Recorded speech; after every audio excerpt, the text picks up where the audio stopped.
ക്ഷേത്രമുറ്റത്തെ വെള്ള അരയാൽ ഭക്തിയും ഒപ്പം കൗതുകവുമാകുന്നു. മുഴക്കുന്ന് മൃദംഗശൈലേശ്വരി ക്ഷേത്രമുറ്റത്താണ് വെള്ള നിറമുള്ള അരയാൽ വളർന്നുവരുന്നത്. ഒറ്റനോട്ടത്തിൽ ഈ കുഞ്ഞരയാൽ കണ്ടാൽ ഒരു പ്ലാസ്റ്റിക് ചെടിയാണെന്നേ തോന്നൂ. അടുത്തെത്തിയാൽ മാത്രമേ ഇത് പ്ലാസ്റ്റിക് അല്ല, വളർന്നുവരുന്ന ഒരു അരയാൽ തൈയാണെന്ന് മനസ്സിലാകൂ.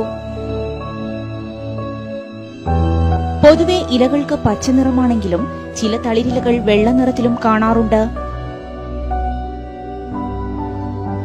എന്നാൽ മുഴക്കുന്ന് മൃദംഗശൈലേശ്വരി ക്ഷേത്രത്തിന് മുന്നിലെ ഈ ആൽമരത്തൈക്ക് പൂർണ്ണമായും വെള്ള നിറമാണ്. അരയാലിന്റെ ഈ നിറവ്യത്യാസം ദിവസങ്ങൾക്ക് മുൻപാണത്രേ ക്ഷേത്രത്തിലെത്തിയവരുടെ ശ്രദ്ധയിൽപ്പെട്ടത്.